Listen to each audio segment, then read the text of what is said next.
Alright, y'all. Welcome to my first ever conscious lecture.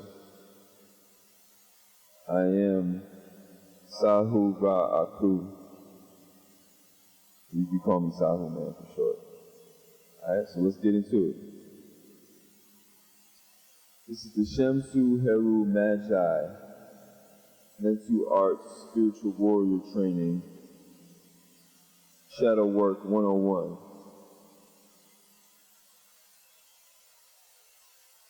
What is the shadow? The Ka. The shadow is the unconscious spirit.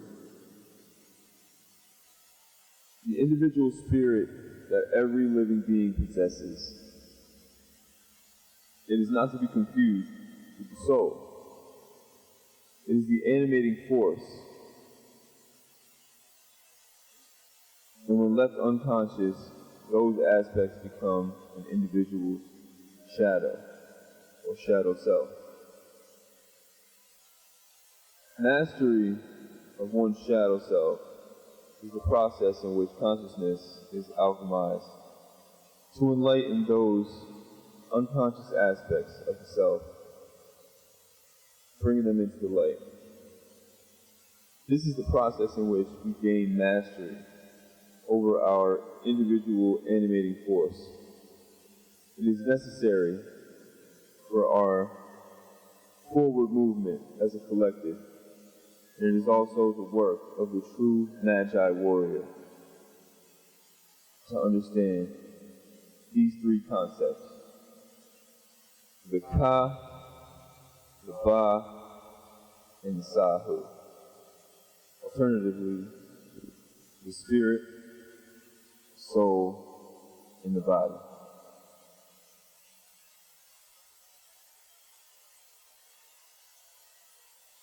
Alright, y'all, now. As a lecturer, I am named after the Sahu, or the soul body, as I represent the collective body of work of all my great ancestors. I commend to you who honored the primordial forces of all creation, known as the Nesharu, or the Nesha. The Nesha were not simply mythological deities, but were complex concepts of creation personified and given a form any human being could recognize, relate to, and understand. Some Nesha represented universal forces,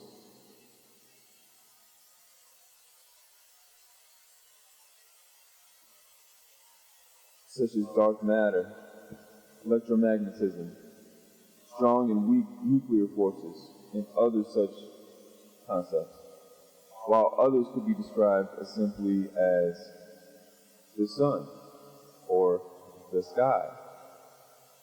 The form of each Nesha often designates their function in relation to nature. There are many different Nesha, with over 365 known today.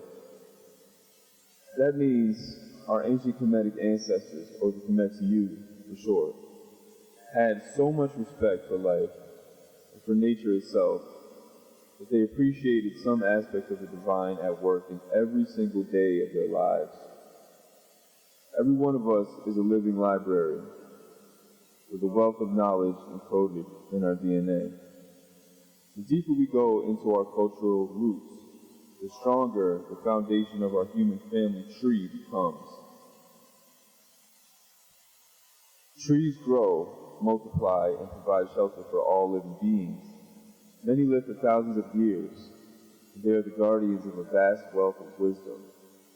The Nesharu, known as Asar, when representing the regenerative power inherent in all living things, is often depicted as having green skin. Green is the color of chlorophyll, or the vegetative life that flourishes, sustains, and renews itself on our planet. This represents the plant kingdom.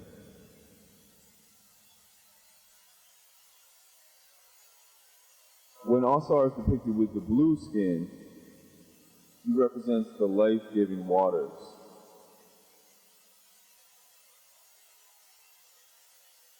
the rivers, streams, and oceans. Consciousness itself is much like a vast body of water, in which we are but a single drop. Yet and still, when our understanding of life is holistic, individually we acknowledge that we all contain the same information as the collective as a whole. Blue, like the life-giving cyanobacteria contained within the waters. This represents the aquatic kingdom. Depicted with skin black as the fertile soil, Alsar is representing the human and animal kingdoms both. And the blackness of his hue also represents melanin, the neurochemical which is necessary for proper functioning of the nervous system. All human beings need the melanin in the pupil of our eyes to see clearly. However, it is most important to understand that regardless of skin tone, we all as human beings produce and need melanin to function. Our circadian rhythm is dependent on proper functioning of the pineal gland, which is often related to the concept of the third eye and regulates our growth cycles. All humans and animals secrete melanin from their pineal glands.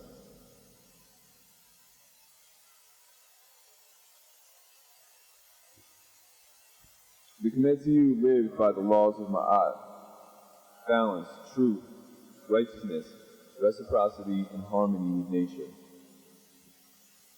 The two wings of Ma'at are spread out and perfectly balanced on each side, representing the sense of freedom and inner balance that living by these laws brings forth to one's conscious mind. Therefore, Ma'at and the very idea of living a conscious life is about being dedicated to an elevated state of being, to your highest good, and the highest good of the entire collective. Living life consciously and mindfully is living in balance, and seeing the vibrancy of light and color all around us is essential to appreciating life. With her arms outstretched and her beautiful multicolored wings spread out wide, Ma'at has her feet planted on the ground, and she is also stable and grounded to the earth, holding herself in a balanced stance. The beauty she embodies in the various hues of her wings is much like the spectrum of sunlight, and it shows us how our understanding needs to be vibrant, multifaceted, and many-layered, like each individual feather of her wings. The nature known as Seshat is the record keeper. She keeps the Hall of Records, which could be equated to the same living library that is made manifest in our DNA.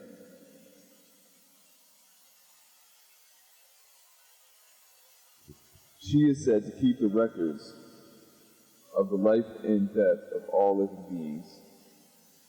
The blossoming flower that sits atop her head represents the papyrus, used to record language and writing since antiquity. This blossoming of the papyrus is similar to the unraveling and extension of the telomeres, which are said to be programmed with the exact time of our lifespan from birth. In fact, our entire lifespan is predetermined before birth through the encoding in our DNA. And Seshat represents that function, which records and maintains our genetic information. The ritualized foundation of sacred temples included her assistance in a ceremonial act known as stretching the cord, or surveying the dimensions of a particular sacred space, which is not unlike saying extending the telomeres, which is what we do when we live well, when we breathe in good air, eat good food, and think good thoughts. We live our lives to the fullest. Our bodies are sacred temples, and we must stretch the cord through physical exercise, mindfulness, meditation, and spiritual practice in order to build upon the right foundation.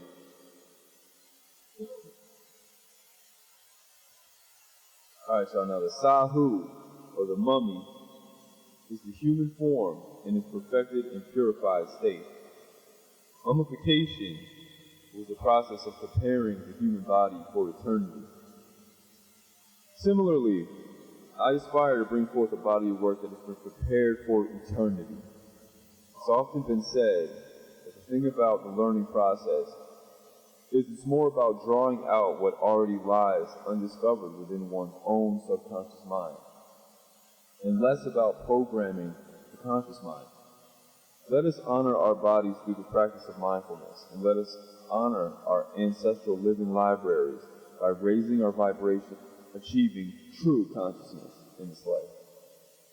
Not only do we each possess this vast wealth of knowledge within us, but if we look outside of ourselves and all around us, this entire world in and of itself is a living library filled with infinite knowledge for us to explore.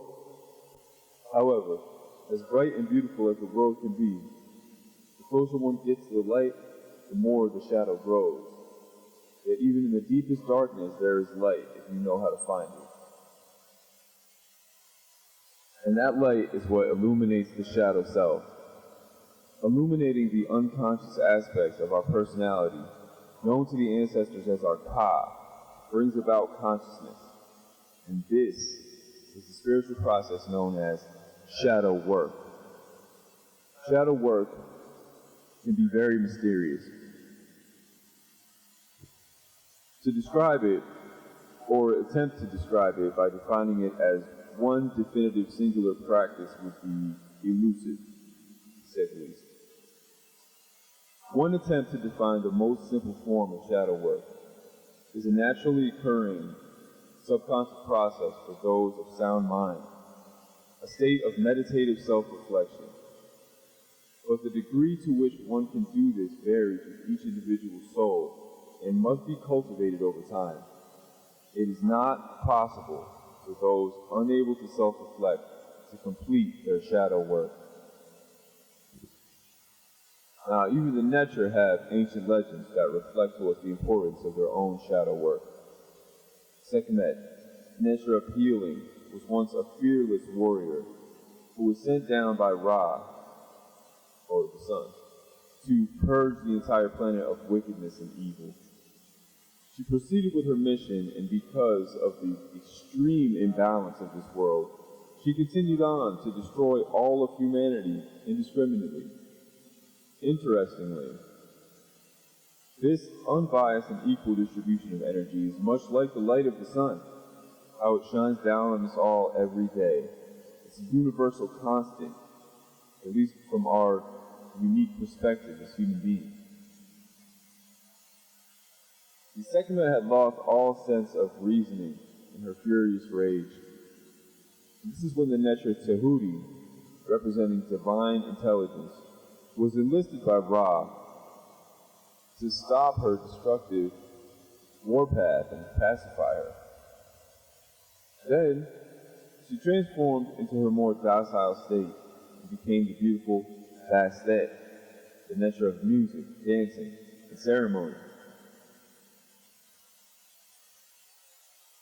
Now see, this story details the process in which we must discipline our more savage nature, guiding it through the use of divine intelligence, transmuting the energy from destructive and chaotic to harmoniously balanced creativity.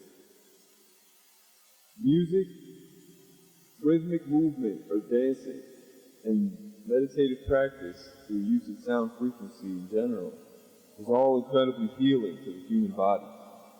Asar, Ma'at, Seshat, Sekhmet, Bastet, and Tahuti are all ancient primordial forces of nature itself, made manifest in music. Asar was said to have circumnavigated the globe with a band of traveling musicians. Furthermore, the principle he represents, being regeneration, is indicative of the healing, rejuvenative aspects of music, but also the concept of sound resonance. Songs, as we know them, are generally cyclical in nature, all of the nature are found inherently in nature, and the stories reflect that. Ma'at, living in truth, righteousness, harmonious balance, and reciprocity, has its own natural rhythm. When one is true of heart, in ancient Kemet, this was known as Ma'at Heru. In hip-hop culture, for example, we value originality and authenticity.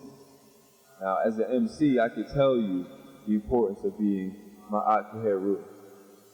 It is essential as being true to oneself. Seshat represents the act of recording, as in the recording of music itself, as well as the recording of memory when one is recalling information from the subconscious mind.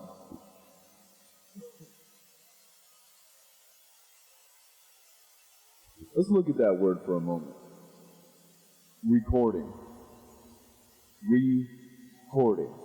Or re-stretching out the cord to measure out the dimensions of the temple.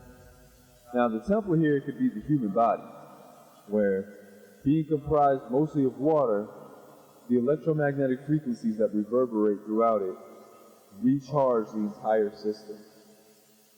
The cord could also be represented through the process of recording as the waveform itself.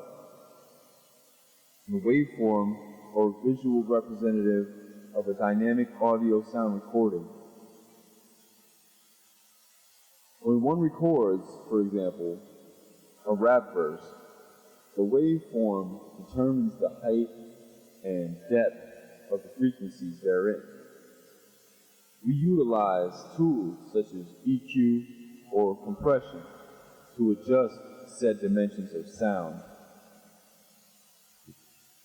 Sekhmet is the goddess of healing. She is also a fearsome warrior. One way to relate the concept of Sekhmet's bloodlust with music is what is known as the color of the root chakra. Think about the heavy bass frequencies you would hear in the strip club, for example. She's here to remind us to use discernment and be refined in our approach, because even music could potentially be destructive to oneself and others if not used in alignment. Now, Bastet represents the freedom and self-expression, the pure joy found in music itself. Tahuti is the nature of writing and also of recording. He is usually related to the invention of language, writing, and divine speech, as well as science and mathematics. He is the original master alchemist. The very concept of divine intelligence itself is represented by Tahuti, the higher mind that each individual has their own relationship with. These are important lessons and deep insights into the nature of the universe to be found in all the stories and legends of the nature. I am simply a custodian of the Hall of Records, a curator of this sacred knowledge. And my sincere hope is that I may inspire you to reflect on these ideas and expand your mind. Thank you for your time. Ahku, life, prosperity, and health.